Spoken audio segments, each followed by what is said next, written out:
proper. I will request all of you to see the lyrics also attentively. Yeah? It's a very nice song it is.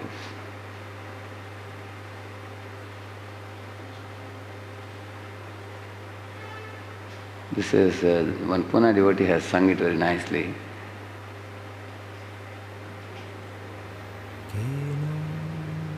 The sound is not coming now.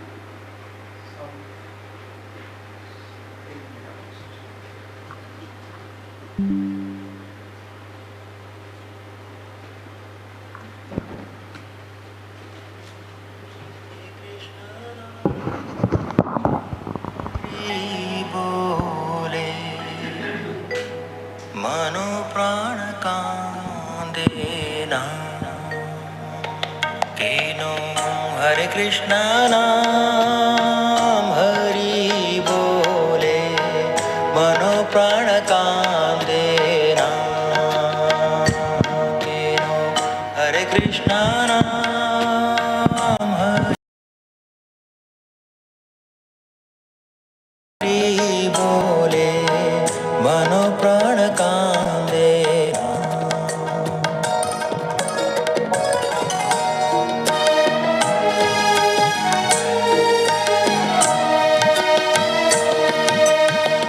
पाखी ना जानी कौन अपराधे पाखी ना जानी कौन अपराधे मुखे हरे कृष्ण नाम बोलो ना केनो हरे कृष्ण नाम हरि बोले मनो प्राण कांदे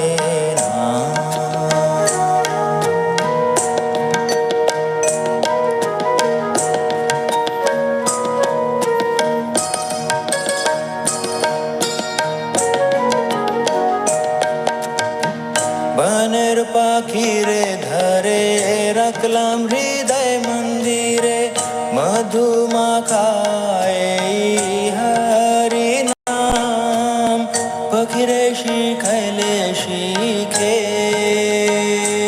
केनो हरे कृष्ण नाम हरि बोले मनो प्राण कांदे Krishna naam Hari bole mano prana kande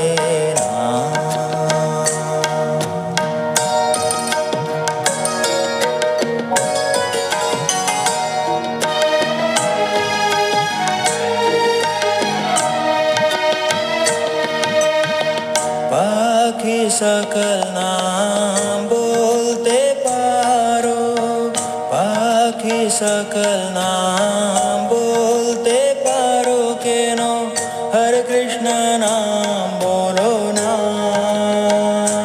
केनो हरे कृष्ण नाम हरि बोले मनो प्राण कांदे ना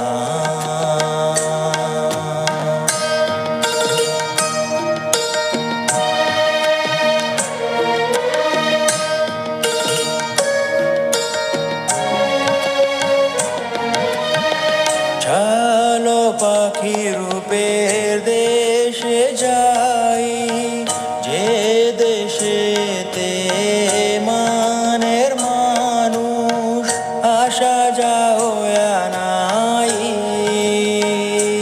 केनो हरे कृष्ण नाम हरि बोले मनो प्राण कांदे केनो हरे कृष्ण नाम हरि बोले मनो प्राण कांदे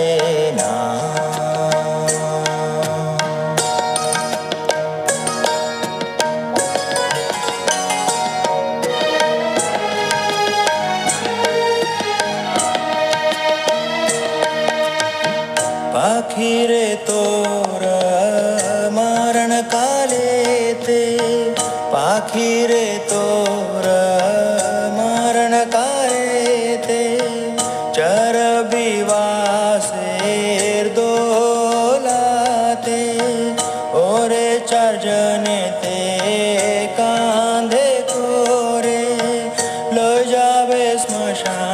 ঘাটেতে লয়ে যাবে শ্মশান ঘাটেতে কেন হরে কৃষ্ণ নাম হরি বলে মনো প্রাণ কাঁদে না।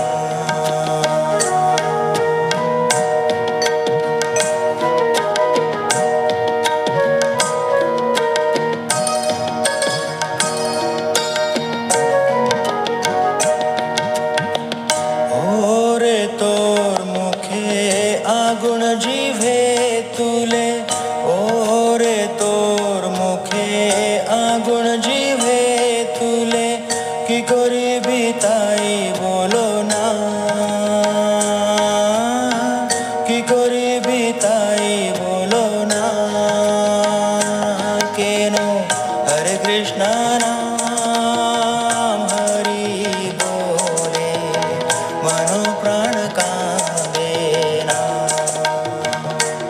কেন হরে কৃষ্ণ নাম হরি বলে মনো প্রাণ কাঁদে না। So this is Bhaktivinoda Thakur, nice, no? So this devotee Ananda was one of the counselors in Pune. So he does this kind of.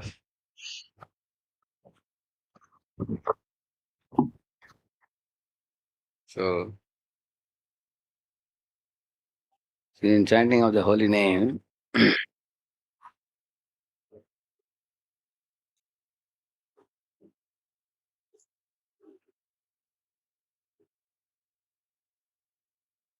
who is a great devotee, we'll see, huh?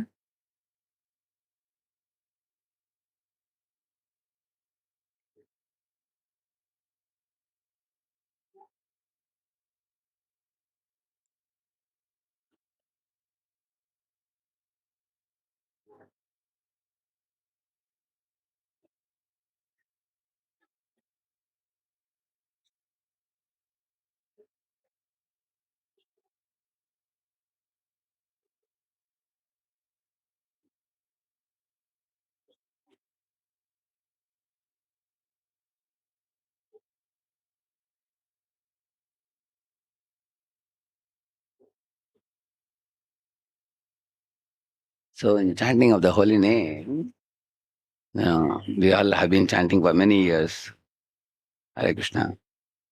The beginning, if you chant Hare Krishna, that's a very big achievement. If somebody agrees to chant 1 round, 4 rounds, 8 rounds, but after chanting 16 rounds, and after becoming initiated, after becoming second initiated, years pass, then the chanting of the holy name may become a regular routine. Then it may go into the Niyamagraha zone. Niyama agraha means rejecting. Niyama agraha means accepting. So, Niyama agraha means accepting the chanting process without making effort to develop the quality. That is the Niyama agraha, we call it. And Niyama agraha means not properly chanting late night, or chanting in bits and pieces, chanting while making phone calls, or chanting very carelessly, some or other, cooking up, finishing the rounds. That's Niyama agraha. So, which one is better, Niyama agraha or Niyama agraha? Both should be given up. Both should be given up. So, because both are condemned in the 6 items, correct? Huh? So, for chanting to be done with a proper quality and attitude, this 5-letter word is put here. Great devotee. So first is a gratitude. So any song comes to your mind, which is a song of gratitude to Lord. Because gratitude is a fountainhead of all good qualities. If gratitude, oh, that is like praying for mercy, I think. Ei bara karuna karo. Yeah, I think that song eventually brings many gratitude points also, I think. Ei bara karuna karo Vaishnava Gosai Patita Pavana Toma Mene Keho Nai. Correct. After that he says, Gangara parasha hoile paschate pavan darshane pavitra karo ye tumara gun. If you take a bath in the Ganga, you'll be purified. But oh Vaishnava, simply by having our darshan we get purified, right? No? And then he's saying, now that comes one more. Yagara nikata gele papa dure jai. Yamana doyala prabhu ke bhakota pai. Simply by coming near you, all the sinful reactions will flee far away. Huh? He's saying. And then Haristane aparade tare harinam. Tomastane aparade nahi paritran. Again, that is greatness of the devotee. That even if Lord Hari is offended, that can be dissolved, offense can be dissolved by chanting Harinam. Huh? But if we offend a Vaishnava, then even Lord Hari cannot tolerate it. Huh? He says. And then what he says? Prati janme kori asha charane radhuli. Narotame koro daya apnar boli. So not only I want your mercy now, Prati janme, he says, life after life, let me get the dust off your feet. Huh? As he says. Is there one more line? Anything else? Huh? Kamara hridaye sada govinda vishram. Govinda ko hena mora Vaishnava paranda. So Lord Govinda is in your heart always. And Lord Govinda himself says that such a Vaishnava like you are his life and soul. Huh? So here, two things we see in this song. One is the greatness of a Vaishnava and our gratitude for the association of the Vaishnava. Both are covered in this song. Very nice. Also, another song comes to my mind, which is Shuddha Bhakta Charana Reno. Huh? So, that song is a song of gratitude also, because to see all these items. There's a Mridanga. There's a Mridanga. Yeah, who plays Mridanga? Yeah.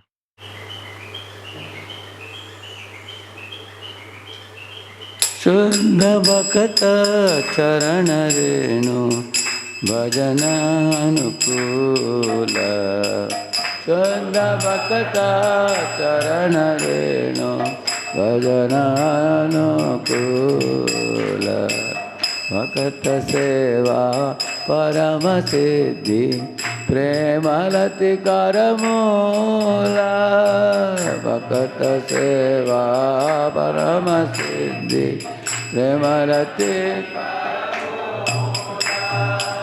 Madhavati Bhakti Janani Yatane Palana Kori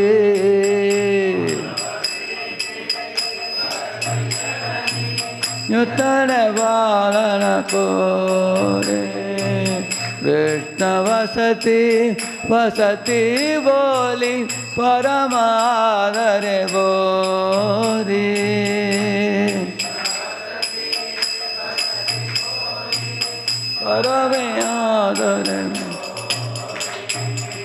Gaura Amara Jesavastani Koralo Brahmana Range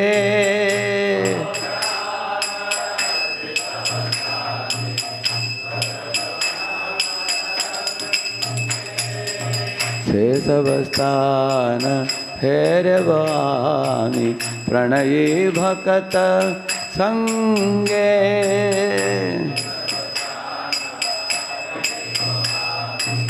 Pranayi Bhakata Sange Mridanga Vadya Sunite Mana Avasara Sadayate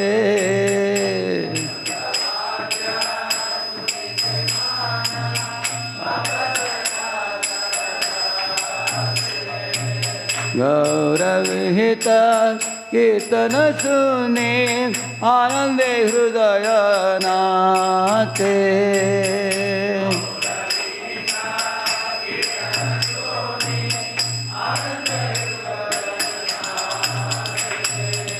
Yugala Murti Dekhiya Mora Parama Ananda Hoya.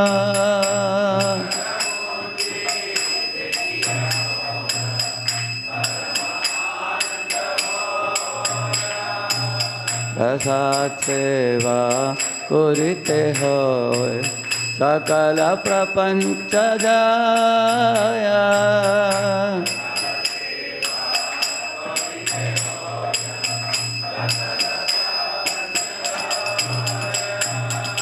Yedina Grihe Bhajana Deki Grihete Goloka Bhai.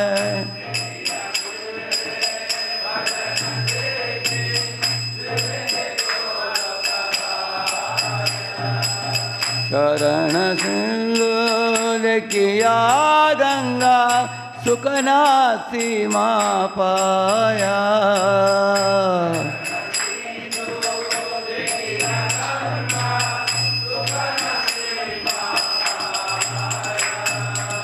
तुलसी देखी जुड़ाय प्राण माधव तोषणी जानी.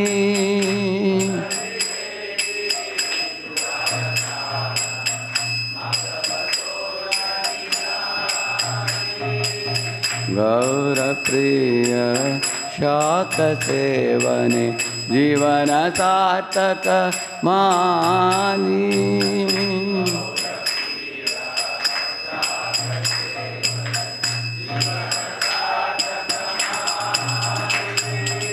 भक्ति विनोद कृष्ण भजने अनुकूल पाया.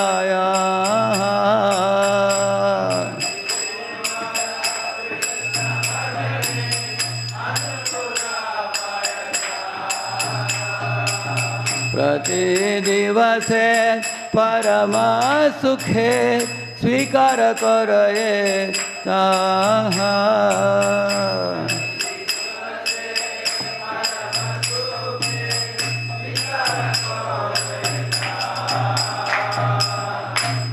So, in this song, if you see, all the items are mentioned, which are all items for enhancing our bhakti. Here he is talking about the devotees themselves. Service to devotee is the root of the love of God, root of the creeper of love of God. If one gets a service opportunity to serve the devotees. Then he's talking about Ekadashi and festival days. On these days, Krishna is personally present to give advancement to us. And then he's talking about the holy place, and gratitude for all the dhams, which are all visited by Lord Chaitanya Mahaprabhu. If you go in the Association of Loving Devotees, that gratitude for the holy dhams, and gratitude for the holy kirtan, which is played along with Mridangam and Kartal, as taught by Lord Chaitanya himself. And gratitude for the divine couple appearing as deities, and they are kindly accepting our bhoga and then offering us prasad. And then here he is expressing the gratitude for the how the home can be converted into a temple by the worship and the kirtan. Yeah, at home. And then here the Tulasi mercy coming from Tulasi, who is Madhav Toshini. And the prasadam, which is very dear to Lord Chaitanya, especially like sak. So in this way he is saying that Prati Divase Paramasuke, day after day we are delighting in all these different forms of mercy. The deity mercy, the dham mercy, the kirtan mercy, the prasad mercy, seva mercy, association of devotees mercy, all these things. So this is a song of gratitude also. So in this way, so the second one, respect, means the holy name, if it is treated with respect, then it manifests more easily. Kintu adarad anudinam kalusai vajoshta swadvi kramat bhavati tadgata mulahantri, he says. The holy name should be offered respect. You can see in this world also, somebody is treated with respect. You can expect more continued relationship with them. Hmm. And if you are going to mistreat somebody, take them for granted, then the relationship initially becomes a little strained. Huh? And eventually it can become finished also. Huh. If one is inattentive. One mistake you commit, relation becomes little strained. And the second mistake you commit, we will be warned. Third time you commit a mistake, the relationship is gone. Hmm. Then they will say that, no, I have no time, I am busy, I am with this. Some excuse they may give, but they will not connect. Huh? You can see that in this world also. Most of the Vaishnava relationships also have become strained and eventually spoiled because of disrespect. Hmm. So this is not only with respect to Vaishnavas, with respect to anything. Hmm. Like, for example, you have to keep things carefully, attentively. If you throw them here and there, you may lose them also, correct? No? Like, imagine you left the mobile for charging in the train, you didn't pay attention to it. Huh? And when you come back and see, after going to bathroom, come back and see somebody has clicked it. Huh? It's gone because you neglected it. Huh? Neglecting is also a form of disrespect. Hmm. When you neglect people, when you neglect the holy name, neglect this Shastric study, neglect the morning program, eventually it leads to disrespect also for a period of time. So, not valuing it. I remember before we got initiation, how intensely many people chant and they are yearning for initiation, praying for initiation, correct? No? You wonder, when will my name come in the list and what exam you have to pass and when he gives the name and then the plantain, the banana will be burnt in the fire. All my fruitive activities of the past will be burnt to ashes. Huh? I'll be a free bird. We hold many dreams and we have big expectations and we feel like an innocent child. But after the Diksha is over and regular over the years, the holy name may be taken very lightly. Ati paricayat, avajnat. We may take it very lightly. So, therefore, he says, Kintu adarat anudinam kalaseva jushta, he says. Like, for example, we have deities at home. I have gone for many, many deity welcoming programs. Mm. So, my special master was telling in one of the lectures, I have attended a few programs with him.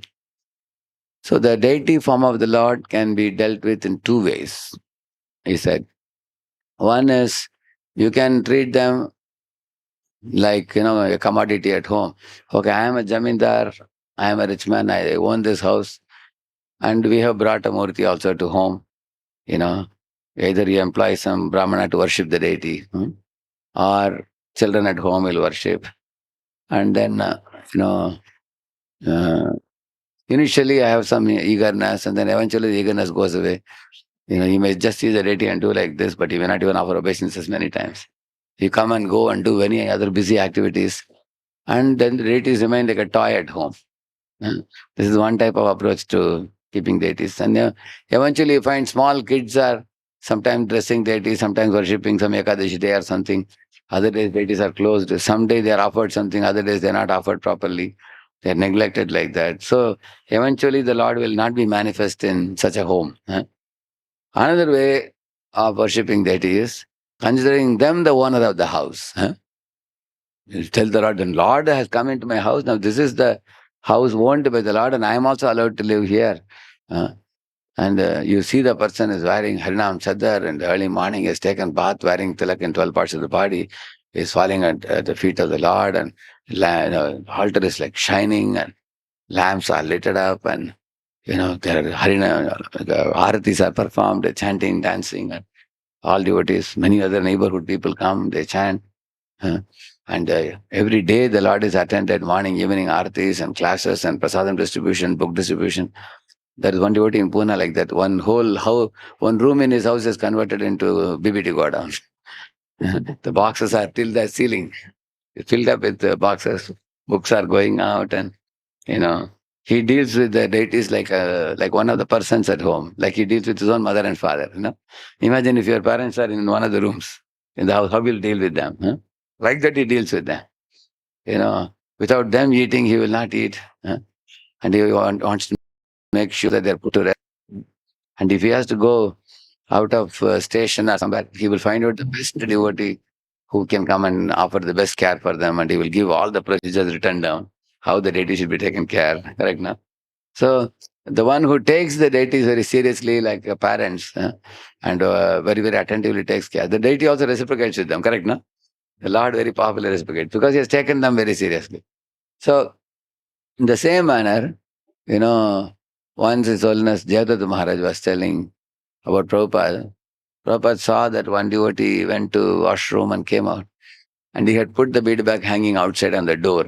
Uh, Prabhupada said the washroom door is a very dirty place. Correct now? You cannot put the bead bag hanging there. One should not keep the bead bag in such places, impure places. It's a holy thing. So we should keep it in sacred places. Also, Prabhupada, when Maharaj came, he saw one bead bag was very dirty, hanging in the wall. They had put it. So Maharaj asked, "What is this? Who is this? This dead rat?" He was asking. Dead rat means looks like a dirty thing hanging. So the bead bag should be very clean. It should be washed. And he was telling amazing thing. Prabhupada washed his bead bag every day. Said he had every day fresh, just like you wear fresh dress. He had fresh bead bag every day also. Morning. That also was new every day. So many of us may be changing the bead bag once in 2 months or 3 months. Whenever it gets very dirty, we may change. Prabhupada was having every day new bead bag. He was selling fresh bead bag. So he was telling that is also a sign of respect. How you keep the sacred japa beads, you know. So respecting the japa beads, and also respecting the holy name, like we saw in the picture last slide. Bhaktivinoda Thakur is sitting in a garden with a nice seat, along with Achaman Patra also. You saw that, and he's peacefully sitting. There is nothing to hurry. You saw that picture. Lastly, I showed that Shuddha Bhakta Charana. So generally, the chanting of the holy name should be done with a wholehearted consciousness, without having anything else to follow that chanting, which is some urgency or emergency things. Then the chanting is done very well. Correct, no? For example, after 1 hour you have to go somewhere. Now you have 10 rounds to finish. So you try to fit in 10 rounds in 1 hour. There's a tendency in us. Correct, no? Then we try to hurriedly do and mumble the mantra and finish. So the whole name has to be very respectfully treated. Like imagine if a guest has come to your home, and at the same time, you have to go for some work also. Sometimes it happens like that. And the guest has come home. So how will you tell him that please vacate this place quickly, I have to go? It's a little difficult to say, correct, no? Then what one has to do, wherever you have to go, you have to call that person and say that a very important guest has come here today. So I cannot drive that person. So maybe a little compromise I can make on that one. So since I've invited a guest, so please kindly postpone that. In case I'm able to come on time, I will come. In case I'm late, never mind. I will stay a little longer in the evening and complete the work. But I cannot neglect the guest or mistreat the guest, correct now? So we are very careful in such cases. In the same manner, holy name also. Like what I would do, like today I was chanting, now 2 rounds are remaining for me.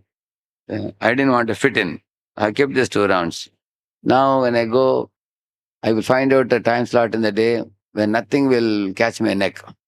Then I may chant 4 rounds also, because I have left 2 now. You give double rounds. Extra rounds you can give. Then that means you are treating the holy name very luxuriously, very nicely. Okay, I'm not just fitting you. Little extra you chant.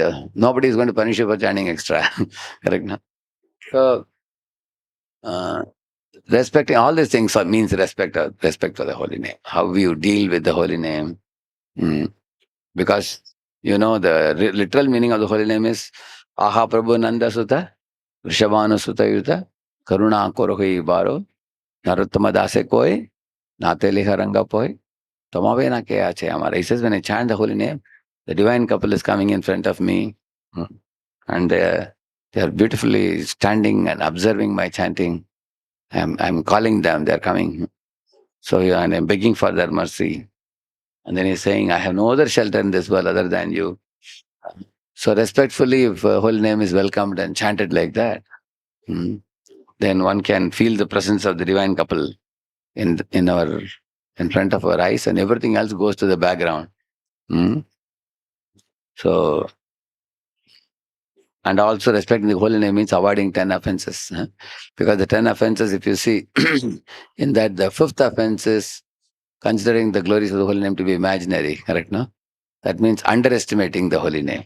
And the sixth offense is interpreting the holy name, which means misinterpreting the holy name, which means that's also a mistreatment. Correct? No?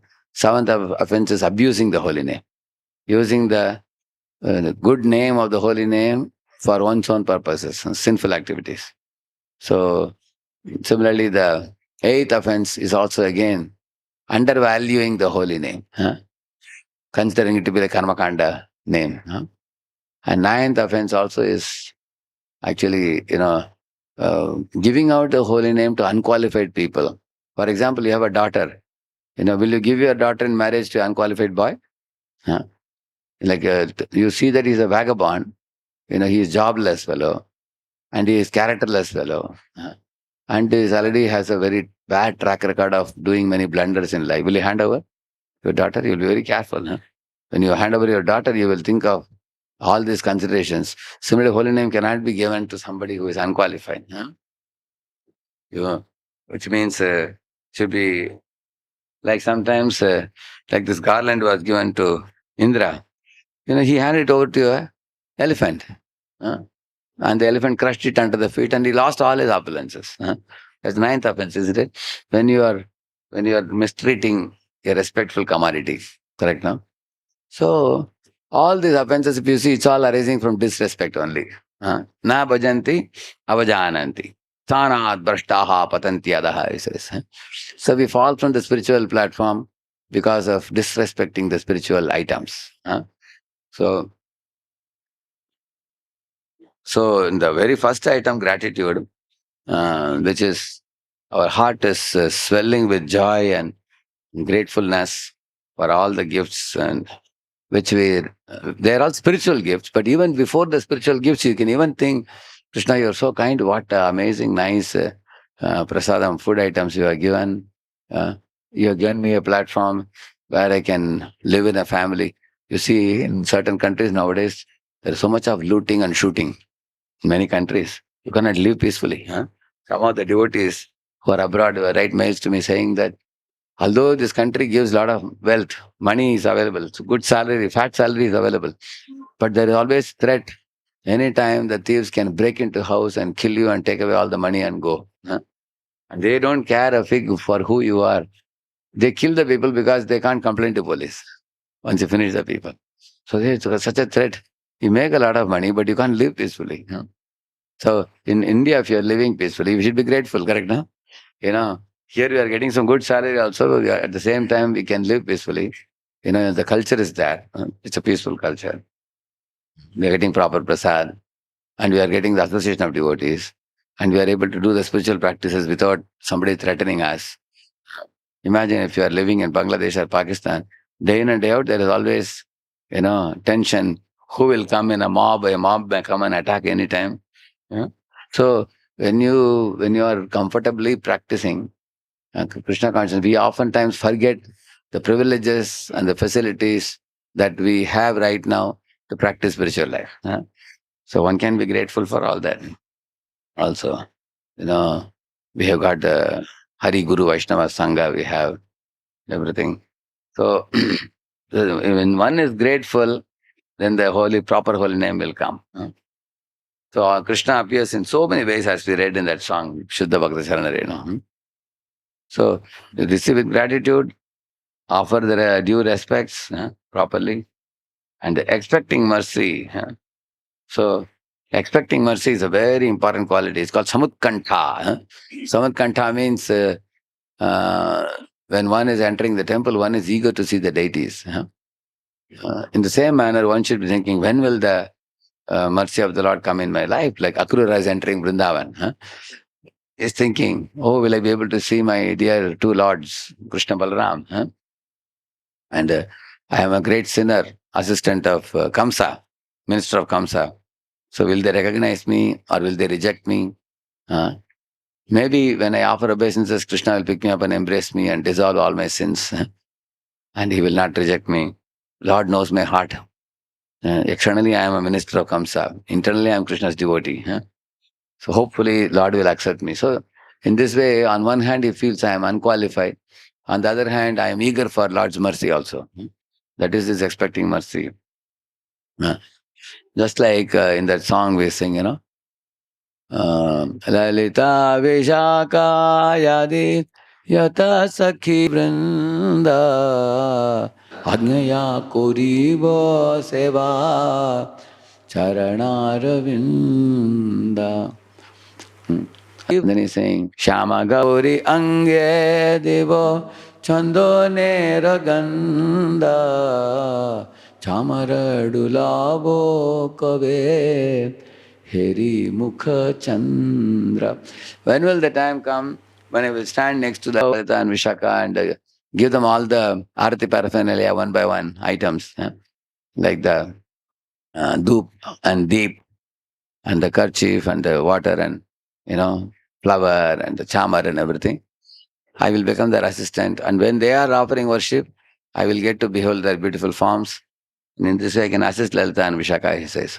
And then he goes one step ahead and says, when will I apply Chandan to those dark and fair forms of Shyam Sundar and Shyama? Shyam Sundar and Radharani. When will I apply? Yeah, and this is not considered audacity or something, because even if one desires to serve the divine couple directly, that service is also achieved by the mercy of Guru and Krishna only, by the mercy of Guru Parampara only. So he's saying, Shama Gauri Ange Divo Chandane Reganda, and then Chamar Dulaba Kabe, Heri Mukha Chandra. Seeing their beautiful moon-like faces, how will I offer, do the Chamar? Like that he's saying. So in this way, these are all expecting mercy. How this is called as Lalasamayi Prarthana. Lalasamayi. Habe bolo se dina amar aparada gucci shuddhana me ruchi. That song also says, Kabe habe bolo se dina amar. When will that day be mine? When all my aparads will be gone, my heart will become clean, and my chanting will be very potent and powerful and pure. And Radha and Krishna will get attracted. As soon as I call the holy name, my hair will stand on end and tears will well up in my eyes, and the divine couple will dance in my tongue. And this is when will that day be mine? Like Mahaprabhu is asking, Nayanam Galadashrudharaya, Vadanam Gaddadaruddhayagira, Pulakair Nichitam, Apu, Kada. Kada means when. That is also expecting mercy. Correct, no? When will that kind of quality chanting will happen? So a devotee should always be longing to perform purer and better and, uh, chanting with a deeper relationship with the Lord. So one has to expect that mercy. When will that mercy come in my life? One cannot demand mercy. One cannot complain to Lord that I have done so much. Why your mercy is not coming? Kada, that not that mood. This kada is a humble kada. It is. He's humbly asking, when will your mercy come? He doesn't complain to Lord, I have done this. Some people complain also, correct? No? We don't complain. No? This should be done in a very humble mood. I am not qualified. Like Rupa Goswami is saying, and there is a Karpande Panchika Stotram. In that, Rupa Goswami is saying, my dear Lord, you are a Panditavara, you are most learned, and I am a Pamara. I am completely an illiterate. And you are actually most exalted. I am most fallen. Nevertheless, with my mind filled with so much rubbish, when I am trying to chant the holy name, I am struggling. Even that strugglesome japa you are accepting. How kind you are. So, feeling grateful for Lord accepting our prayer, and respectfully calling out the holy name, and then expecting the Lord's mercy. All these are necessary. Expecting the mercy. So, one thing that happens when we expect mercy is the devotee can slowly start feeling the joy arising from the prospect of going to achieve the mercy. Actually, this is a very important thing in spiritual life. if you can comprehend the bright future prospects that awaits you in Krishna consciousness, you will be most happy right now. Just like, for example, imagine, one of the boys here, say your marriage is fixed 2 weeks from now. I'm just saying, casual example. Huh? So, marriage day is going to come, engagement is over, all preparations are going on. It's a happy day. Huh? You know, when people will come and give you gifts, you will wear a new dress, and there'll be a lot of celebrations, and you are like the central figure in that, correct? No, husband and wife wedding day, isn't it?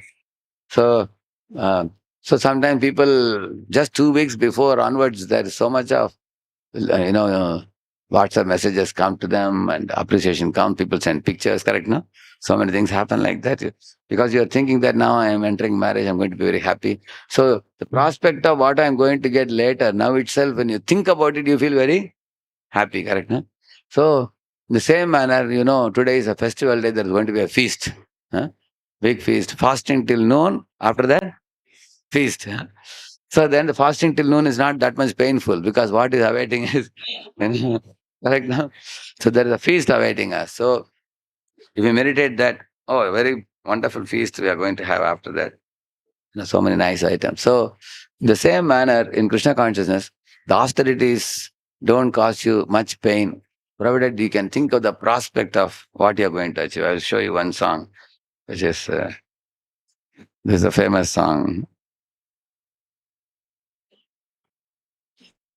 Dayal Nitai Chaitanya বলে নাচে রে আমার মান, দয়াল নিতাই চৈতন্য বলে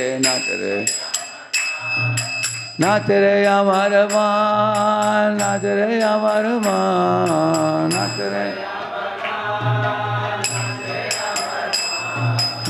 দয়াল দয়াল তো নাই হে, দয়াল তো নাই मार के ये प्रेम दे, दयाल तो नहीं है, मार के ये प्रेम और अपराध दूरे जावे पावे प्रेम धन, और अपराध दूरे जावे निताई चैतन्य बोले नाचे रे अमर मान।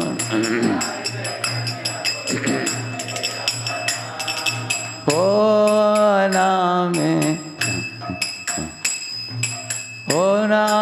अपराध विचार तो नहीं है, ओ नामे अपराध विचार तो, ओ नामे अपराध विचार तो नहीं है, ओ नामे अपराध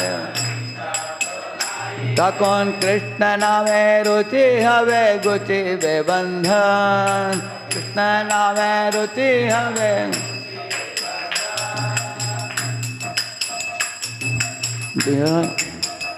दयाल निताय चैतन्य बोले नाचे रे अमर मान, चैतन्य कृष्ण नामे अनुराग तो हवे है, कृष्ण नामे अनुराग तो हवे, कगन अनायास से सफल हवे जीवेर जीवन,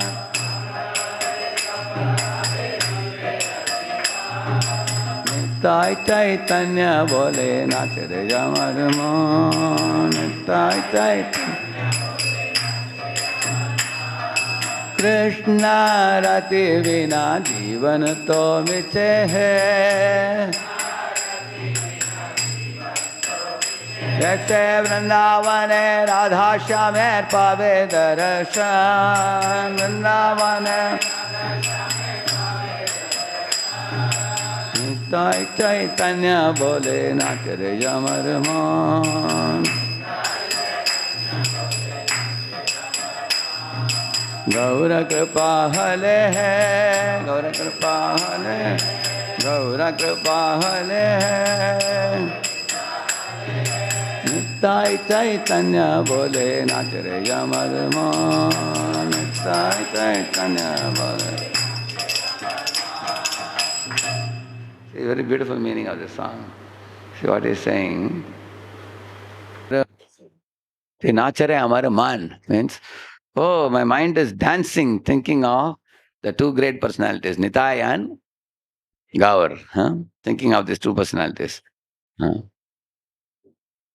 My mind dance. My mind. Why is it saying? Because Yaman, doyal to nahi hai, mark hai, prem de. Look at this personality, Nityananda. Mark hai, Madai hit him on the head with a pot. But to the Sacha Madai he gave prem. Mark hai, prem de. Who can be more merciful than this doyal Nitai? Hore aparada dure jabe, pabe premadan. If one gets the mercy of Lord Nitai, coming to the Guru, he says that you will attain the premadhan, love of God you will attain, and all aparadas will go far away. Then you will become delighted with Krishna prema. Hmm. And then he's saying, O name aparada vicharata nai hai, takon Krishna name ruchi habe, guchi be bandhan. When my aparadas go away, then ruchi for Krishna name will arise.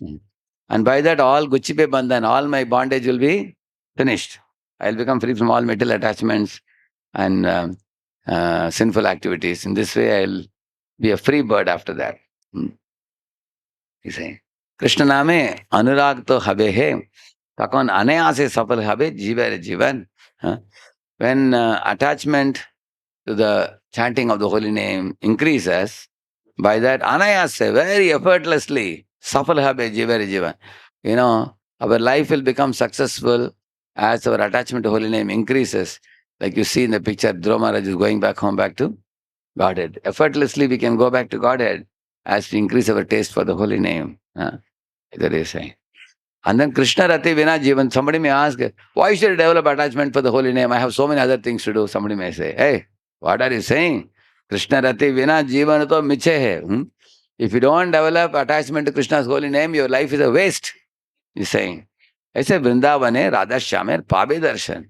But if you understand the importance of developing attachment to holy name, then you will get the darshan of Radheshyam and Vrindavan.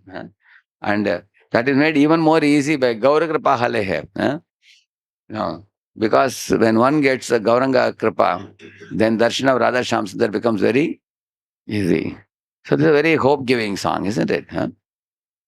So in this way, one should expect mercy from from the Lord and the holy name.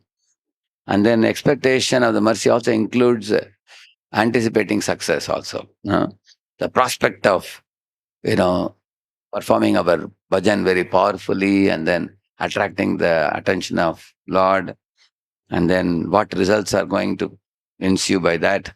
Simply thinking of that gives us great joy.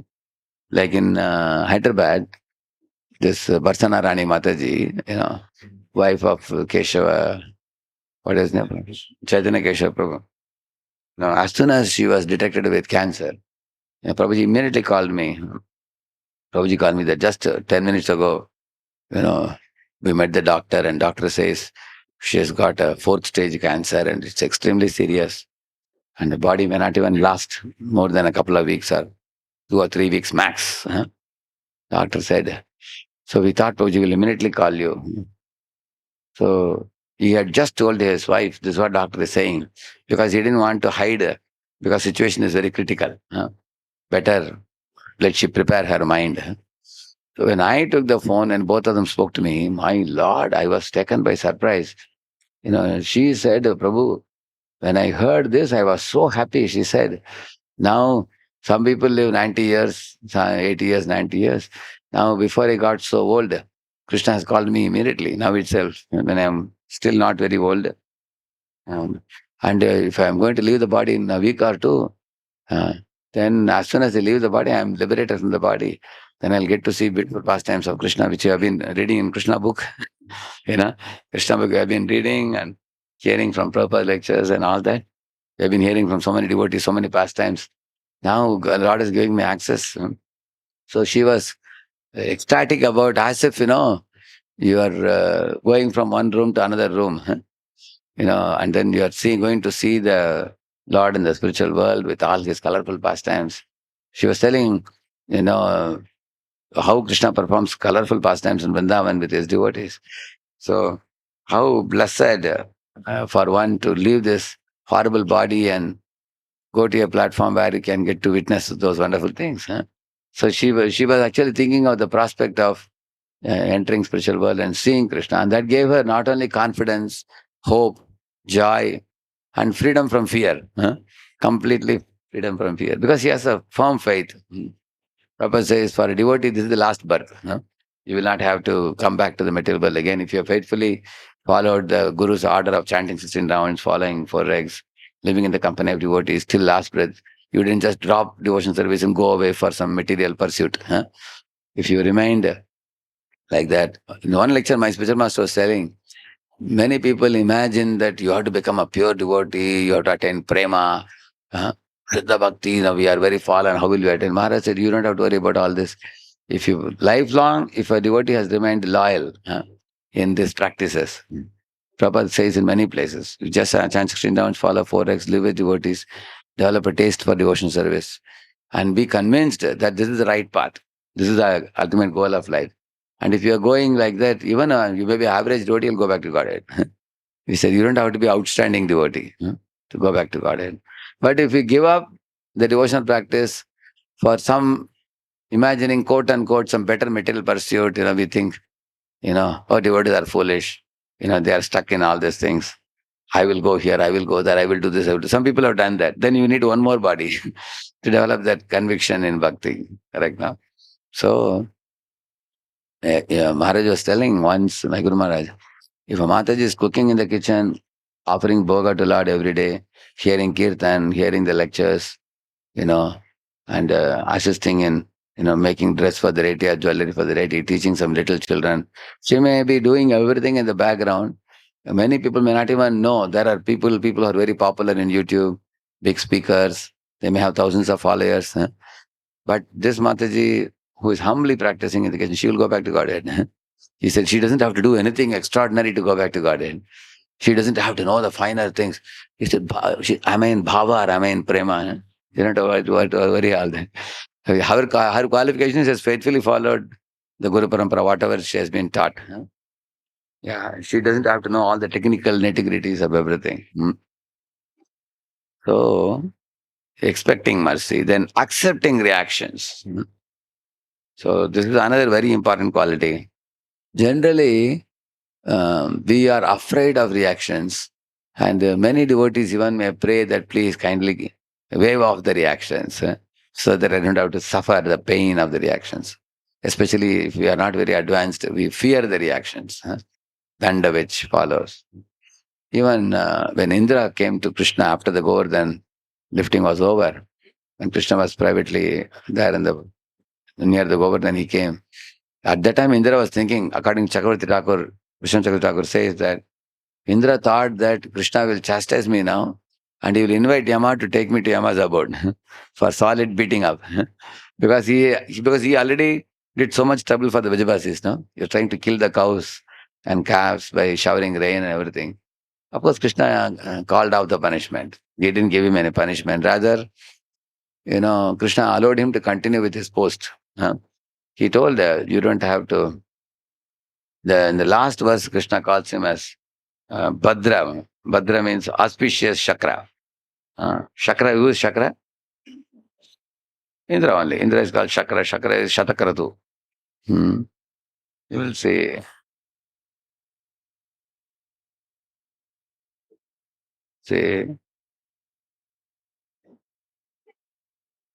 yes, this. Mama Ishwarya Shri Madando Dandapanim na pashyati tam brahmshayami sampadbhyo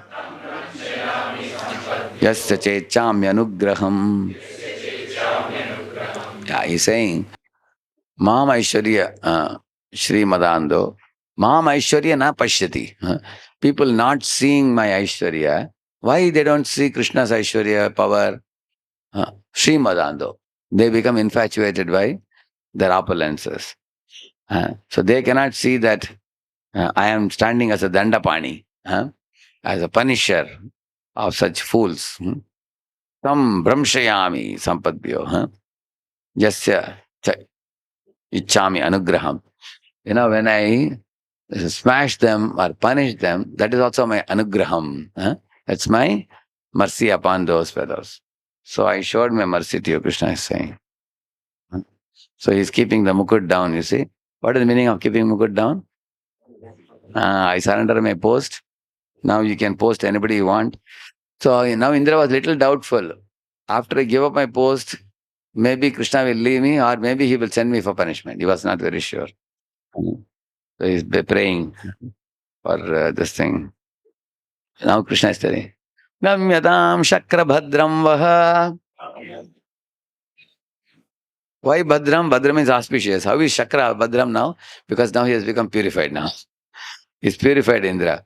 Not he has given up that impure attitude of lording over. Correct, no? Gamyatam Shakra Bhadram Vaha. Kriyatam Menu Shasanam. Stiyatam Swadhikareshu.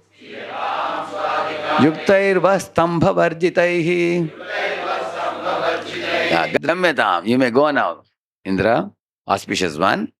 Kriyatam me anushasanam. You can continue, your post as a Indra, but you have to rule on my behalf. Don't act independently.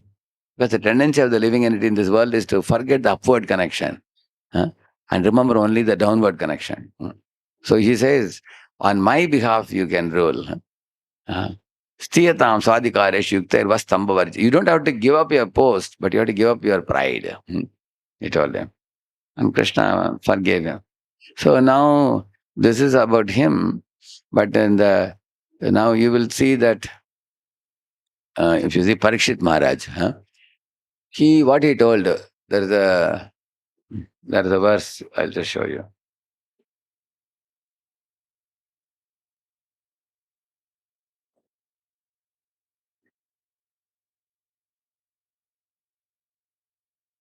You can recite this verse.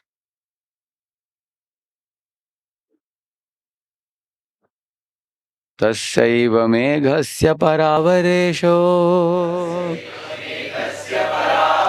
vyasakta chittasya griheshvabikshnam nirveda mulo dvijashaparupo yatra prasakto bhayamashudatte. Can read the translation, one of you? Has the mic with you? The Supreme Personality of Godhead, the controller of both the transcendental and mundane worlds, has graciously overtaken me in the form of a Brahmana's curse. Due to my being too much attached to family life, the Lord, in order to save me, has appeared before me in such a way that only out of fear I will detach myself from the world. See his humility, Parikshit. He is actually a very liberated king, pure devotee, as confirmed by Shukadeva Goswami. He says, Sadhu Prishtam Mahabhaga, Tvaya Bhagavatottama, he's saying. Yan Nutanesi Ishasya, Punyam Krishna Katamritam. He's saying that Sadhu Prishtam Mahabhaga, you asked a brilliant question. Tvaya Bhagavata Uttamaha, who is certifying him like this? Shukadeva Goswami. Shukadeva Goswami is telling Parikshit, you are Bhagavata Uttama. How can he be attached to a householder?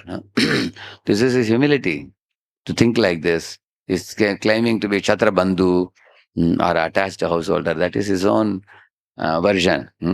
But nobody will accept it because he is a liberated soul, is a pure devotee. And he's saying that, Lord wanted to save me from my material attachments. He has appeared in the form of a Brahma Shap now. Let that Brahma Shap come upon me, he said.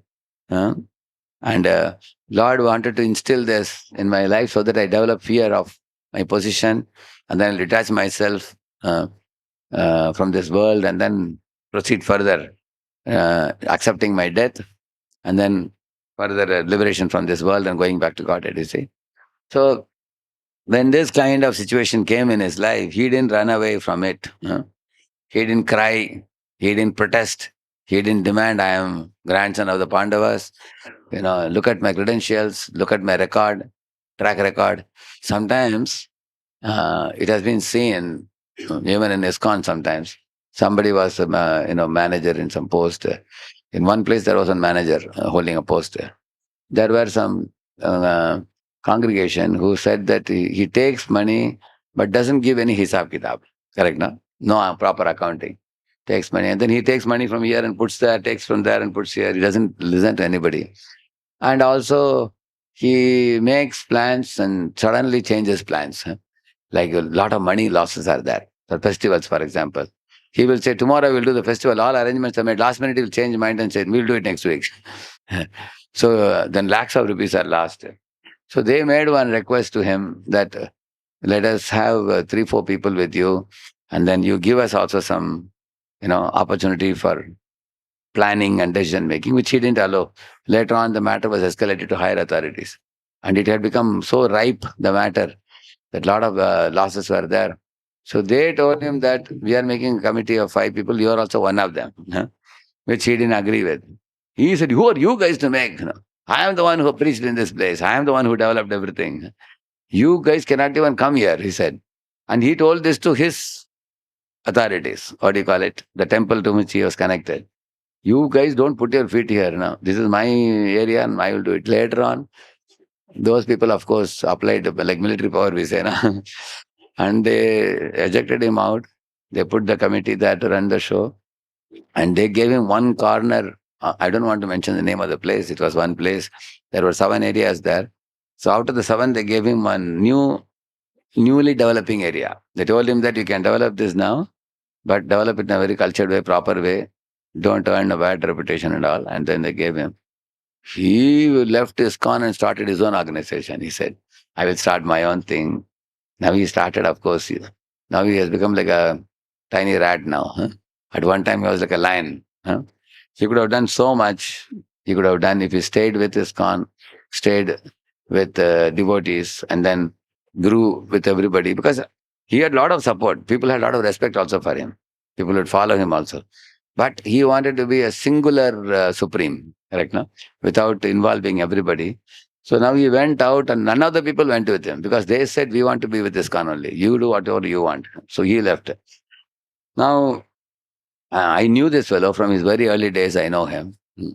Even I also advised him. I said, this is not good for you. Don't go out. If you go out, then coming in will be difficult. See, when you're inside, going out is very easy. Coming in is difficult. Imagine tomorrow you start your own organization and it doesn't succeed in 3-4 years. Then you want to come in. Will people allow very easily? Very difficult. People will say that he is deviant and all those things. I told him, warned him. But he didn't listen. He went away. Now he's become asar now, good for nothing. Now the other people are running the show and everything like that. So that's why you will see that now what is his... he even scolded me also when I was trying to give him good advice. He said, hey, you are taking their side. Those guys are all together and you are also joining them. How can you also not take my side? I said, it's not a question of your side or their side. I'm thinking of your welfare. What is good for you in the long run? You are simply speaking out of ahankar. It's not good for you, Prabhu, you are blinded by your success. But I told him, you should know. You are saying that you did everything and developed all these things, but you didn't develop it all alone. You are developing with the help of many others also. So that's one thing. Second thing, many requested you to involve them, but you didn't involve them. You single-handedly made decision. It's the second mistake. And the third thing, when the complaint went up, they gave you an opportunity to be a part of the committee and then grow with them. You were given a chance to be with them, but you didn't accept it. You rejected that offer also. And you want to be a singular supreme, which was not allowed for you. So 3 chances you had. 3 things I told him. But now, if you leave this and go, it is a great loss for you. It is not good for, neither good for, and community also will not be very happy with your this kind of erratic behavior. And all I said. Somehow or other, he could not subdue his false ego. See, our intelligence is below our false ego, but Guru is above our false ego. So, whose version is more important? Guru's version or our intelligence version? Guru. Because when Guru says that your intelligence is polluted by your false ego, then it is better for us to take the Guru's version. maybe what Guru is saying is correct. Because my intelligence is below my false ego. I can't see that right now I am driven by my ahankar. It's difficult for us. Better take Guru's version. Guru is saying that you don't do this, you do this, then we just follow it. It's good for us. So you become angry with Guru, you become angry with superiors, you become angry with all the committee above you, all senior devotees. He was calling bad names to so many of them. So I warned him. I said, hey, you are really, really walking on a downward spiral. It will take you will glide down to hell like this. So, like Vinashkali Viparita Buddhi. So, actually, many a times we people in the path of spiritual life also, when we achieve some successes, uh, it's likely that we may tend to forget our old situation, what we were at one time. Krishna says, Prabhupada says, "Na punaha mushika bhava." We started from here, we went up, we can come back to that position if you are not careful and humble. So, now here is the example I gave you of this man who, even though he was given some position, because driven by false ego, he was not ready to accept any punishment, correct, no? Punishment given to him was not that severe, correct, no? He couldn't accept that because of false ego. Hey, these are all kids, I brought them to Krishna consciousness, and who are they, to be on an equal level with me, deciding on things and things like that. So, ahankar. On the other hand, here you can see Parikshit Maharaj didn't do a mistake at all. It was the will of the Lord, due to which he put the dead snake around the neck of Samik Rishi, and he is given a curse by Shringi, foolishly inexperienced child. He gave a curse, and then Parikshit is accepting it without complaint. And not only accepting, he is in fact presenting some disqualification in himself. Here you see that. Oh, probably I was attached to my family and position and everything. Krishna wants, I think, to purify me. He wants me to detach out of fear that death is coming. I should go to the bank of Ganges. So, very extraordinary personalities. He didn't deny the punishment. That means accepting, willing to accept the punishment, you see, accepting the reactions. Even just one more verse I will show you.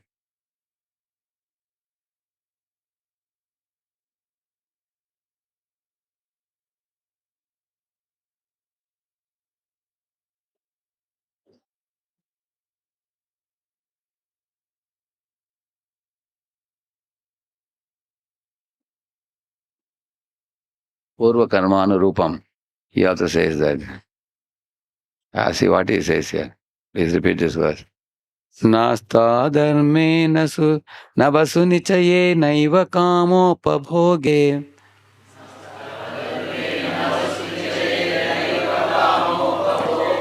yad bhavyam tad bhavatu bhagavan purva karmanu rupam.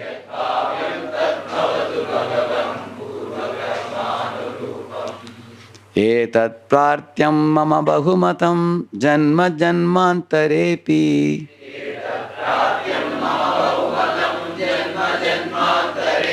Tvatpadamboruha yugagata nischala bhaktirastu.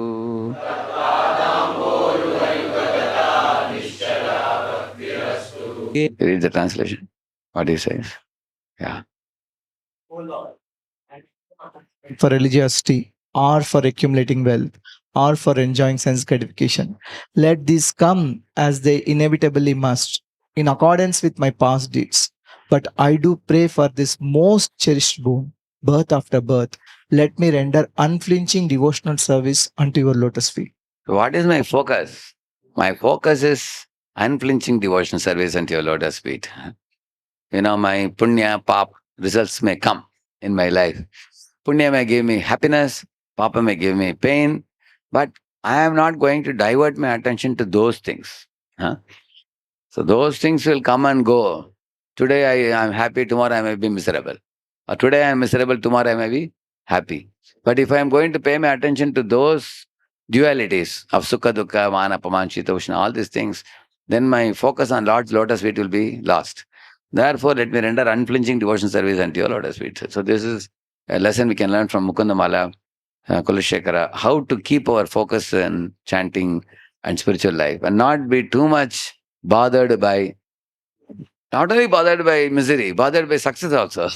Correct, no? Because sometimes some material success comes, We think, spiritual life is not that important, we think. Huh?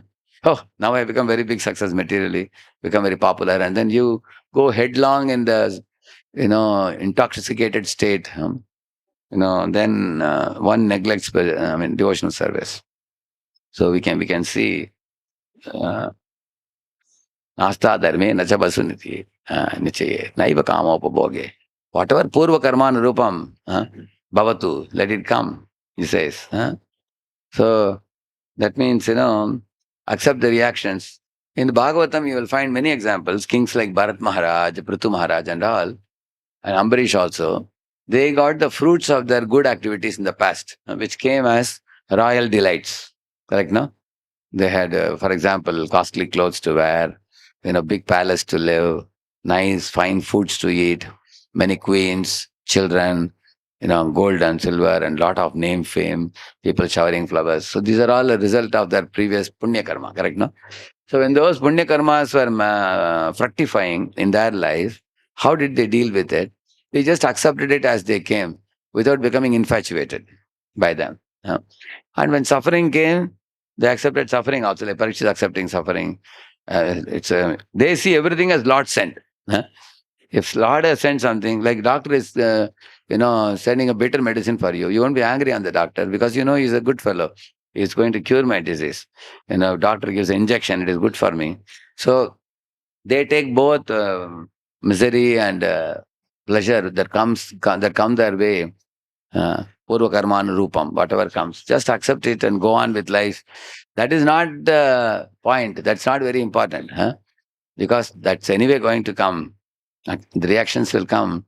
But instead of keeping our eye focused on what kind of reactions are coming, take away your attention from that and focus on devotional service. That's what Krishna says. Jitatmana prashantatma paramatma samahitaha shitoshna sukha dukkheshu tata manapamanayo. He's saying Shita Ushna Sukha Dukha Manapaman happen at the level of body, mind, and ego. So Shita Ushna on the body, Sukha Dukha on the mind, and Manapaman on Ahankar. So he says one who can ignore these things, and such a person, he says, Jitatmana Prashantatma. He is a person who has conquered the lower nature. He can access the super soul very easily, immediately, he says. So in this way, accepting reactions, then tolerating all reversals without complaint. So we all can repeat these three statements, famous statements. Tolerate reversals externally. Remain cheerful internally. Stay fixed in your duty. So, like Bali Maharaj, he tolerated reversals externally and he remained cheerful internally. And he stayed, he was fixed in his duty and performed his duty as surrendering to the Lord. So, Prahlad also tolerated reversals externally. Ambarish tolerated reversals externally. Parikshit tolerated reversals externally. When Saubari Muni offended Garuda tolerated externally. And when they were insulted or mistreated in their body or mind, their joy could not be stunted. Their joy doesn't come from the situations in material world. Their joy comes from devotional service. So if my joy comes due to my connection with Krishna, can anybody steal it? Nobody can steal it. If my joy comes based on the things that are happening around me, definitely my joy is going to be affected. Correct, no? So don't worry too much about the thing. Material world is always like a waves in the ocean. Sometimes you are up, sometimes you are down. But if my joy comes from devotional service, then continuously I'll be cheerful. Evam prasanna manaso bhagavad bhakti yogatah bhagavad tattva vijnanam mukta sangasya jayate. One can always be in prasanna manaso. So these 5 words, G.R.E.A.T, I told you, where is this available? I told there is one verse where all these 5 are available. Who knows that verse? Famous verse. It's a Brahma's prayer.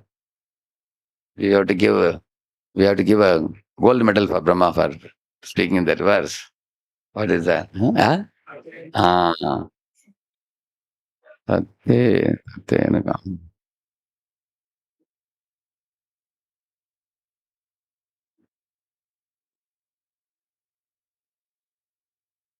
So let us see.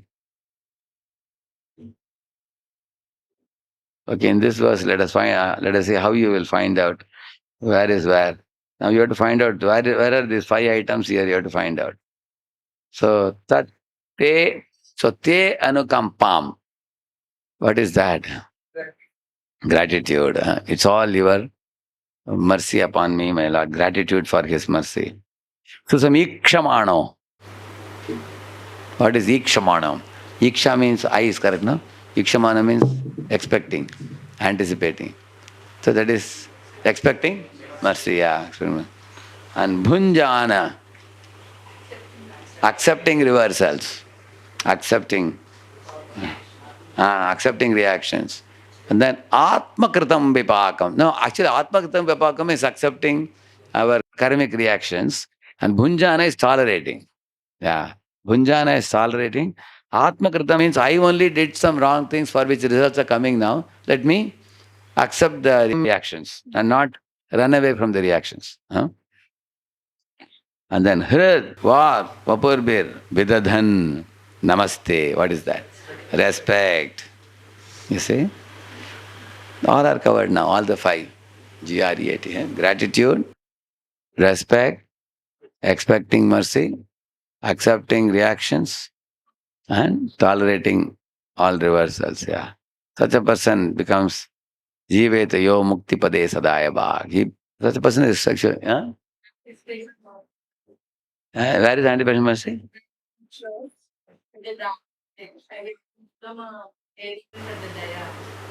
Daya bhag. Yeah, correct. Correct. You are rightful heir. He says like a heir.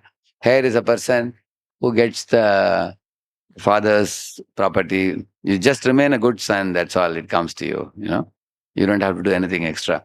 Only you should not rebel against the father and go away in the street to some faraway place and tear your clothes and have no food, no no place to live. Foolishly, isn't it? Some boys may do that, isn't it? Who told you to leave the father? Who told you to tear your shirt? And who told you to be foodless, homeless, and you are crying on the road? Who told you to be like that? You just return back to father and just remain connected, and you become a multimillionaire, correct? No, just by remaining with him. And Prabhupada was asked in America by somebody, Swamiji, your devotees in temple don't go for a job, you know. They are just chanting, dancing, and they're eating nice food, and they are sitting in vehicles and moving around. Prabhupada said, rich men's sons don't go for a job. And Prabhupada said, by the way, Krishna is not a rich man, he's the richest man. He said, he's Lakshmipati. So why will they go for a job? They will only do his work only. Of course, later on, Prabhupada told the devotees, although we don't go for a job, we do double the type of hard work other outside people do. So we rise early in the morning and sleep late at night and we slog all day. But all our slogging is for Krishna only. So now with this formula, if you come to this, now here in this notes, what I am showing now, please read that one of you quickly. Heading chanting 16 rounds. When Haridas Thakur was old and was no longer able to chant his daily quota of 3 lakh holy names, Lord Chaitanya Mahaprabhu came to visit him and asked, can you ascertain what your disease is? Haridas Thakur replied, my disease is that I cannot complete my rounds. Chaitanya Charitamrita Antalila 11:23. Srila Prabhupada comments, if one cannot complete the fixed number of rounds he is assigned, he should be considered to be in a diseased condition of spiritual life. In our Krishna consciousness movement, we have fixed 16 rounds as the minimum so that the Westerners will not feel burdened. Chanting 16 rounds is the most basic and important of all the instructions of the spiritual master. To neglect this order is like committing spiritual suicide. At the time of initiation, a devotee promises to chant 16 rounds daily and to follow the regulations. And in reciprocation, Lord Krishna, acting through the spiritual master, relieves the new devotee of all his karmic reactions. The obligation for the disciple to keep his promise is a grave one, and often Srila Prabhupada would remind his temple managers of this, especially when Prabhupada was granting initiations. Yeah, it's a grave one, he's saying, because we are given a promise at the time of Diksha. If we don't follow that, both Guru and disciples will suffer. Because Guru is like a guarantor. He is guaranteeing, standing as a guarantor for you in front of Krishna. So if you don't complete your 16 rounds, then Guru also suffers, you also suffer. So at the time of initiation, we all have promised. One should always remember, just before you begin chanting daily, you close your eyes and remember your spiritual master from whom you took the initiation, and then you made those promises. Remember that. And he has given you the beads. So why am I chanting? Because he has ordered me to chant, I am chanting. Why am I chanting? I am grateful to him for connecting me and linking me to the parampara. Correct, no? Why am I chanting? Because this is the best method. Hare Nama, Hare Nama, Hare Nama iva. Kevalam kalau nasteva, nasteva, nasteva. There is no other better method. Why we are living in this age of Kali, and Mahaprabhu raised his arms and declared it to the whole world. There is no better method than this, and I am now going to practice the best method for this age. So with this kind of attitude in the background, when we start chanting, then chanting will be very, very powerful also. And also we have to imbibe our mood with those 5 letters which I told you, G.R.E.A.T. Gratitude, respect, expecting mercy, accepting reactions, and tolerating reversals. Yeah, read that. All initiated devotees must chant at least 16 rounds daily without fail. Now that they are initiated, there is no question of not doing their rounds. You may hold a fire yajna and Jagadish Prabhu may chant on their beads. In court, when a person swears to tell the truth, he can be punished by perjury if he does not take it seriously and tells a lie. So, those who will promise before the deity to follow the rules and regulations of initiated disciples will be punished if they fail to do so. See, if we break the regulative principles, and we don't complete 16 rounds, we may think nobody knows or who is watching, but we will be punished. Sometimes what happens, 3 or 4 rounds remains in the morning, and then one after another series of engagements come. Cut, and then night, almost like, 10:30, 11, you are very tired of going to sleep. Suddenly you see the video bag, there are 4 rounds remaining. And then you look around, is there anybody around? No one is around. Maybe I can do tomorrow. You just move it aside. Then somebody may ask you, Prabhu, I saw there were 4 beads separate. I think you didn't complete 4 rounds yesterday. People may ask you. If they see next day that, they didn't find you chanting in the night, you kept the round. Sometimes it can happen even for very senior devotees, festival days and all. So it is a fact that it is difficult at that time, 11:30 to chant. Still, one can go to terrace or somewhere and walk and chant if one is feeling sleepy. So we should make it a point at any cost to complete the rounds on the same day without fail. Because we have promised. Quality may not be great, but at least we can have the satisfaction that I have kept my vow. I didn't break my vow. Correct now? One should do that. Another lesson we learn is that one should be very attentive. Like yesterday, for example, I was doing this Bhakti Vaibhava. Almost 6.5 hours or so I spoke. I'm teaching this Kunti Maharani's chapter and for our Bhakti Vaibhava for Brahmacharis. So it's like, you do 2-hour session, 15-minute break, another 2-hour session, and 15-minute break, like that, 6.5 hours or so. Plus, I had yesterday Bhadra Purnima, also Bhagavatam class was there. 1 class in the morning, 1 class in the evening. This was apart from the 6 hours. So it was continuous. So what I did in between prasadam time and they go, I finished those 4 rounds remaining. So we have to be very alert and attentive. Okay, today my schedule is morning to night. It's packed completely. Wherever there's a break, I will not entertain any phone call. I will not see the computer. This time is only for chanting. You have to prepare it in mind. I will go up somewhere or I'll go to a hideout somewhere and finish the round so nobody can disturb me. Otherwise, some big special guest comes. Prabhu, after many years I'm meeting you, Haribol, and that half an hour is gone. Correct now? They will come. So therefore I used to hide somewhere. Tell my assistant, don't tell anybody where I am. I have to finish these 4 rounds. So why am I telling you this? Because if you take it seriously like that, then only it will get over. Yeah. I read this. Sometimes a devotee takes on the 16 round quota in earnest, but later rationalizes that he has become too busy in Krishna's service and has no time to chant the minimum rounds. He may even imagine that his spiritual master has given him permission to do this, and that by so working, he is demonstrating advancement as a Krishna conscious preacher. But Srila Prabhupada refuted this bad logic. We have witnessed that some of our contemporaries who are supposed to be great preachers have gradually fallen into the material conception of life because they have failed to chant the holy name of the Lord. Radheshyam. That means not completing the rounds can mean that we will slowly lose spiritual taste, and then we can get deviated into material ambitions, like becoming popular or famous, or we can become deviated to man-woman attraction, or one may slowly lose the taste for chanting, and it may become a habit. Every day you finish only 10, 12 rounds. You don't finish 16. It can become a habit also. I know there was one devotee, very senior man. Somehow or other, he started a preaching center and then became independent. Eventually, he completely stopped chanting. He could not chant because of preaching, expanding, and doing so many activities. Bhagavad Saptahandal he would give. So one day when I met him, you know, uh, and he was telling, I want my sadhana back. Huh? I don't know who can help me to get my sadhana back. I used to be a very good chanter before in the morning.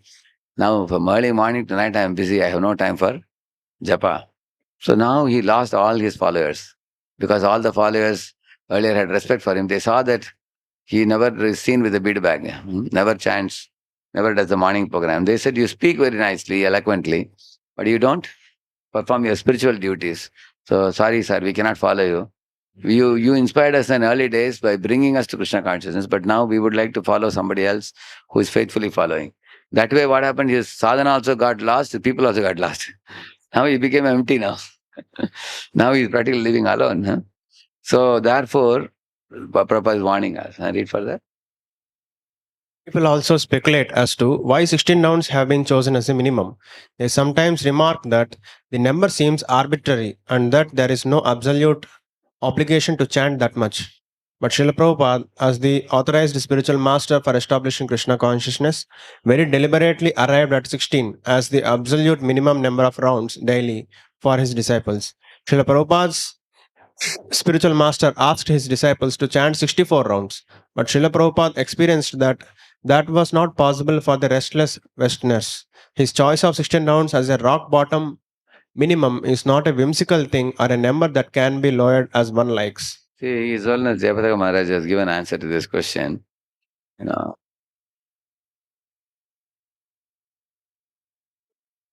See here.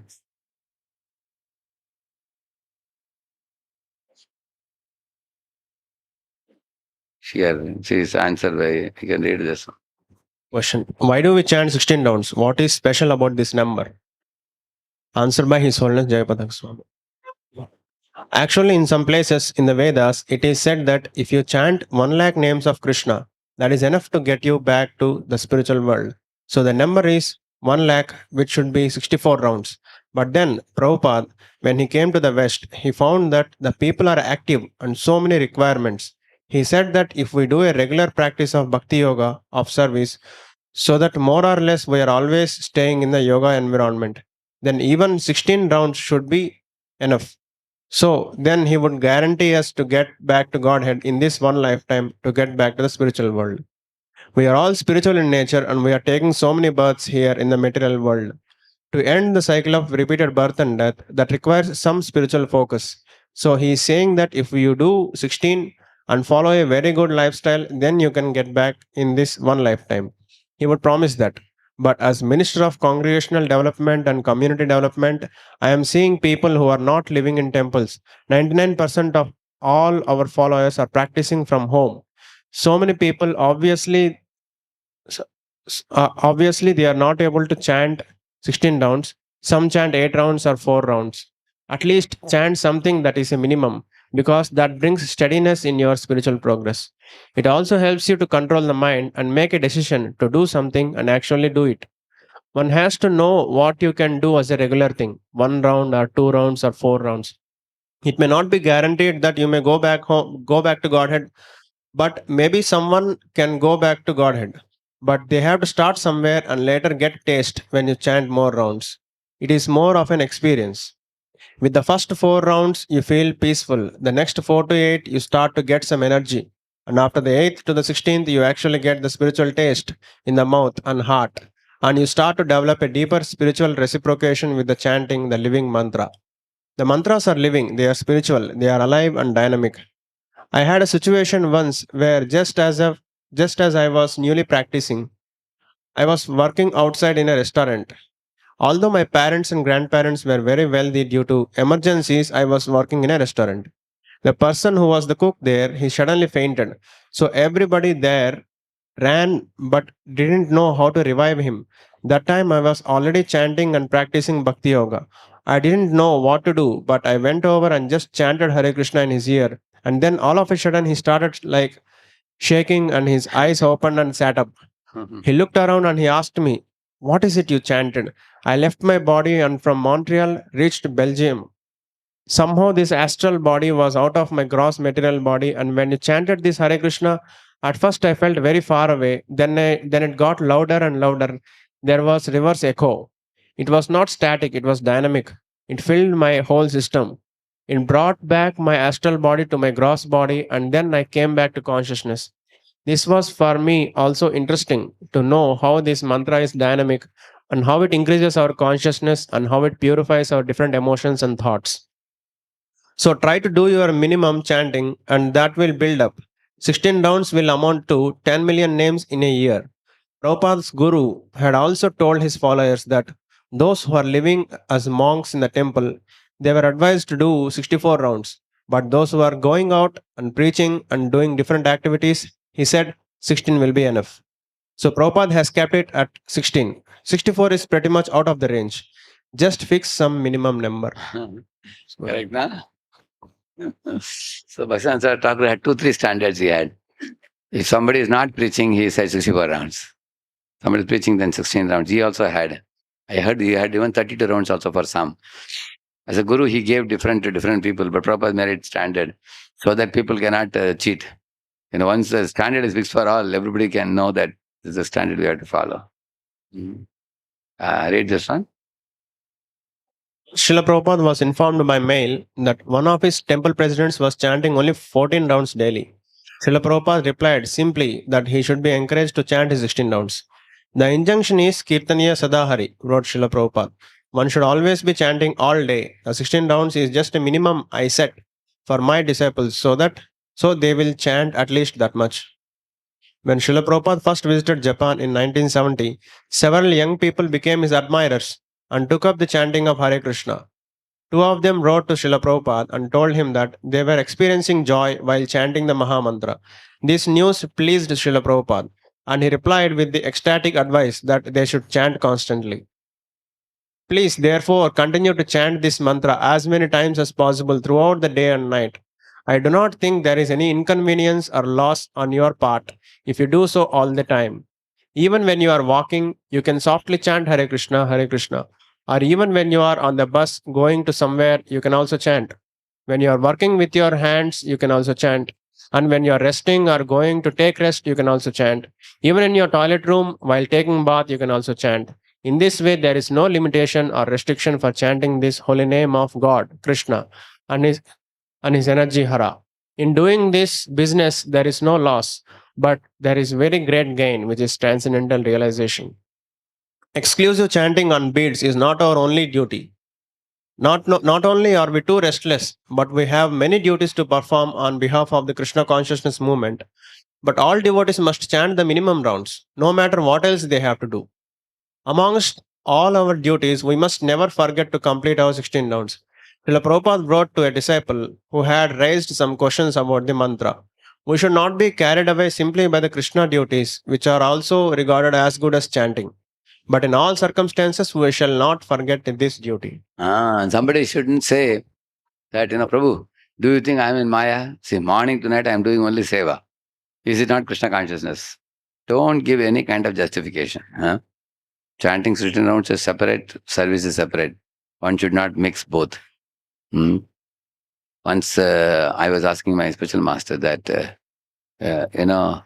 Maharaj, why do we say during chanting we cannot think of services, plan making? Because both are spiritual. Thinking of services for the evening today. Say you are arranging an evening big festival, you are making plans in the mind during chanting. What's wrong? So then he asked me a question. Say you go to dress the deities in the altar. while dressing, can you eat laddu along with that? He asked, oh, how can you eat laddu inside the altar? Huh? I said, no. He said, so eating laddu is perfect, dressing is perfect, but they should not be combined. Huh? He said, the same manner. He said, chanting is chanting, service is service. Don't combine. You should render service. You shouldn't say that today service was too much. I couldn't complete chanting. Nobody should say that. He's saying like that, yeah. Read this. One may have. Other duties to perform under the direction of the spiritual master, but he must first abide by the spiritual master's order to chant a certain number of rounds. In our Krishna consciousness movement, we have recommended that the neophyte chant at least 16 rounds. This chanting of 16 rounds is absolutely necessary if one wants to remember Krishna and not forget him. Of all the regulative principles, the spiritual master's order to chant at least 16 rounds is most essential. Yeah. And then Prabhupada says, due to some extraordinary circumstance, if anybody is unable to complete round, say for example, in somebody's house, somebody has passed away, and there is a very big ceremony, and then all relatives have come, and you have to make phone calls, you have to arrange for the cremation, everything, then one may not be able to complete the rounds. Yeah. Or sometimes, say you are arranging a Janmashtami festival, and then, so many phone calls, messages are coming, and management issues are coming morning to night, you are super busy. Many exhibits you are putting, and people are coming and asking questions. Some rounds remained, 3-4 rounds remained, you couldn't complete. Then he says, if one is not able to chant 16 rounds, then he must make it up the next day. He must be sure to keep his vow. If he does not strictly follow this out, then he is surely sure to be negligent. That is offensive. Occasionally we may do that, but as far as possible, we should absolutely try to avoid that as far as possible. Yeah. And there is no mention of the concocted practice of storing up unfinished rounds until one is having hundreds of rounds in debt and weeks behind in maintaining his vow. Like sometimes what happens, some family members, they are initiated also. They don't chant some rounds. And then they say after 3 months, my 92 rounds are remaining. They say, and then Ekadashi day, they go to temple and say, today all day I'm going to chant so that I can catch up with whatever I have stored now. So purposing that kind of concept is foolish. You cannot have stored up rounds like that. 1 or 2 rounds remain today, you can complete tomorrow occasionally, but that also should not happen. That itself is not a good sign. Such things are products of fertile imaginations and are not approved standard behavior. So what is the position of a devotee who consistently fails to chant prescribed 16 rounds? This question was asked to Srila Prabhupada on a morning walk. And Prabhupada replied, he is an animal. He said, that's the answer. Animal means there's no determination to stick to the rounds. So one should, see here, one day Govinda is bringing prasad to Haridas Thakur. Ekadina Govinda Maha Prasadalaya Haridas Jita Gela Anandita Haya. So Govinda was bringing prasadam to Haridas Thakur in Siddhapakal, and when he delivered the remnants to Haridas Thakur, he was very happy. And in great jubilation to deliver. Deke Haridas Thakura Kariyache Shaina Manda Manda Kariteche Sankhya Sankirtana. So that day Haridas Thakur was lying flat in the bed, and little by little he was trying to chant the round slowly. Govinda kahe uta asi karah bhojana. Haridasa kahe aji karimulangana. Please get up and take prasad. I have brought Jagannath prasad for you, he said. But Haridas Thakur said, no, today I have decided to fast today, he said. Sankhya kirtana pure nahi ke mata khaiva. Mahaprasada aniyacha ke mate upekshiva. See, Sankhya kirtana pure nahi. My chanting number of rounds are not over today, so how can I eat? But then you have brought Mahaprasad, how can I reject it? The 2 questions he's asking. That means prasadam shouldn't be rejected, and without chanting the holy name fully, one shouldn't eat, he's saying. So Krishna Prabhu, wherever he goes, he says, the dakshina I need from all of you is complete your rounds before eating prasad. So one devotee said, Prabhuji, it's a very difficult punishment you are giving us. He said, but Prabhuji said, it's a very good practice. He said. So, Yetabali Maha Prasada Karila Vandana. Yekaranchalaya Tara Karila Bhakshana. So then he took a small portion of Mahaprasad, put in the mouth, and thanked Govinda for that. Aradina Mahaprabhu Tara Thayela. Susta ho Haridasa Bali Tare Puchila. How are you, Haridas? Are you well? Because Mahaprabhu got a clue from Govinda that Haridas is not doing well. His health is not good. He's lying flat in the bed, is struggling to chant. Namaskara karite ho kaila nivedana. Sharira susta hayamora asusta buddhimana. So Haridas offered obeisance. He said, my dear Lord, my body is all right, but my mind and intelligence are not well. Is it true? No. In fact, his body was not well. His mind, intelligence, soul, all were ecstatic. But due to his exalted position and humble nature, Haridas Thakur is saying like this. Prabhu kahe kon vyadi kahate nirnaya. Teho kahe sankhya kirtana napuraya. So Mahaprabhu asked, what kind of disease is that? Have you ascertained? He said, my disease is that I cannot complete my round. So Prabhupada writes in the purport, spiritual disease is symptomized by not completing fixed number of rounds. So His Holiness Haladhar Maharaj has become initiating spiritual master now. So recently he has given one prescription to his followers that never chant 16 rounds only. Every day chant some 2-3 extra rounds, maybe 18 or 20. Don't just stick only to the basic minimum. Like that he has given. Because if you keep basic minimum, sometimes the last 200 rounds become very low quality. But if you chant 18-20 rounds, then there's at least 16 rounds is good quality. The last rounds may not be good. Prabhu kahe vriddha haila sankhya alpakara. Siddha deha tumi sadhane agrahake nakara. Haridas, now your body has become very old. You can reduce your rounds. Instead of chanting 3 lakh names, you can make it 1 lakh or 2 lakh. Don't take so much trouble. Already you are a liberated soul. You already got a Siddha Deha now. No need to follow the regulated principle of 3 lakh names so strictly. Loka nistarite yei tomara avatara. Namera mahima loke karila prachara. So you are actually Brahmaji who has incarnated as Haridas Thakur to deliver the people in general. And already you have sufficiently preached the glories of holy name in this world. So you don't have to worry. Relax your strictness, he's saying. So, and then unless one has come to perform, come to the platform of spontaneous love of God, he must follow the related principles. Which means when one may not be so, like Chaitanya Mahaprabhu chanted 1 lakh or 2 lakh names every day. Goswamis also chanted 1 lakh or 2 lakh names. Minimum 1 lakh, some days 2 lakhs they chanted. Which means, 64 rounds or 128 rounds they would chant. And Haridas Thakur would chant 64 rounds in congregational chanting. Other 64 rounds japa like what we do.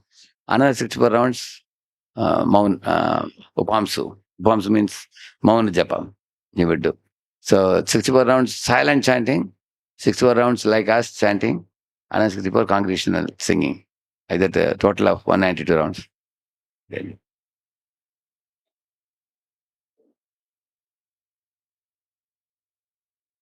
Yeve alpa sankhya kari kara sankirtana. Haridasa kaheshuna mora satya nivedana. So Lord said, now therefore please reduce the fixed number of times you chant Hare Krishna. This is Mahaprabhu is telling to reduce, but he is not ready to reduce. Actually, Haridas Thakur want to leave the body now. Yesterday he spoke fully, the whole chapter I completed yesterday. Very beautiful chapter it is. But one main point for which I showed all these verses to you is that, if one is not able to complete rounds, that is kind of spiritual disease, Prabhupada says. Huh? So then what do we do if I know I am little diseased? My rounds are not very tasty, chanting, or I'm unable to complete, I'm struggling like climbing a mountain or something. Basically, we know japa is the barometer of spiritual life. Huh? The intensity, the desperate call is not coming. Then we know that I need to take more chanting rounds. Huh? Like I need to take more dosage. Like Brufen, 200 is not working, go for 800, correct? Na? More medicine has to be taken, more power dosage has to be taken. Then what I would do generally, sometimes in the name of preaching or the name of meeting, we go overboard. When we go overboard, we feel little irritation, little burnt out, a little overload, and body also pains, and you don't feel very comfortable. Some kind of panic zone, we say, no? You go to panic zone. Then immediately what you can do, the following days you can modify your schedule. You can think, okay, coming next few days, I'll adjust my schedule, cut down some of the events. I have sometimes cut some of my events. Actually, I told, sorry, my health is not very good. So you put it on the health and cut down some of the events, and then take adequate rest for the body. When the body is well rested, body pains go away, or take oil bath or something like that, correct? No? Body is healthy. Generally, according to Ayurveda, Abhyanga, if you take twice a week, like Wednesday and Saturday, your body is, not paining. Huh? You are not overloading the body. Then you take out time, chant one day, extra round, 32 rounds you can chant. It's not that you should not chant beyond 16. It's not that only Ekadashi day we have to chant more. Even other days you can chant more. If your body is feeling healthy, you are comfortable, you cancel one or two engagements. In the place of those engagements, what we can do? We can chant japa. Just go to terrace, go to the garden, just like our Bhaktivinoda Thakur is sitting and chanting, peacefully chant. So in this way, we can do ourselves a favor by chanting and improving the quality. And the chanting will also reciprocate. When you take out cool time to chant, then you will see that holy name also reciprocates very nicely, because you made a plan for it, took out time to chant like that. So one thing with chanting is it's like a work. Just like when you work, some amount of effort is required. Similarly, in the chanting time, hearing attentively is like some sort of work. It's not a casual thing. It requires energy to put attention. And you have to chant swiftly. Hare Krishna, Krishna Krishna, Hare Hare, Hare Rama, Rama Rama, Hare Hare, Hare Krishna, Krishna Krishna, Hare Hare, Hare Rama, Rama Rama, Hare. So we have to go with, flow with two words, and we have to find out how am I hearing this sound, two words taking it. And that is why it requires some amount of strain also in the beginning, until it becomes like a seamless flow. It is just like putting oil from one teapot to another teapot. That smoothness, as Maharaj says, comes after 8 rounds or so. 6-8 rounds you are doing, then you feel some kind of thrill, some kind of joy, and it moves very smoothly. Those days when our chanting is very good, very attentive, the early morning, after 16 rounds also, you feel like chanting 1 or 2 more. You feel it just pushes you. Okay, take a little more time and chant 2 more rounds. That means your rounds are very good. If rounds are not good, after 12 or 13, looking at the clock and looking at the bit, how many more are left now? Hare Krishna, Rama, where I want to finish off. You can easily see the difference. So, today's class we devoted for this chanting. Next class we will finish this one, last one, hearing Srimad Bhagavatam and rendering devotional service. Avoiding simple activities. That is the 6th one. Yeah. So there are 3 topics are there. We will try to finish in 2 classes, I think, probably. Okay? Shri Prabhupada ki, Kar Bhakta Vrinda ki. See that Keno Hare Krishna we read now? Here the meaning. Meaning is so beautiful. You can read the meaning, translation. The bird of my heart does not know what past sinful activities it has committed to cause this inability to chant Hare Krishna properly. O forest bird, I have kept something for you very carefully within the cottage of my heart, the holy name of Lord Hari, which is overflowing with pure sweet honey. O bird, you could learn the chanting of this name if you were taught. This is one good news for us, which means although I am not able to chant properly, it's not that I will always be bad in chanting. I can learn over a period of time as I keep making effort. Yeah. A bird is easily able to speak all names. Why then does this bird of my heart refuse to chant Hare Krishna? Oh, why does my heart not weep from chanting the holy names Hare Krishna? O bird, come, let us go to the spiritual world, the land of true and everlasting beauty. It is a place where the imaginary man of my mind will never again come and go on the revolving cycle of birth and death.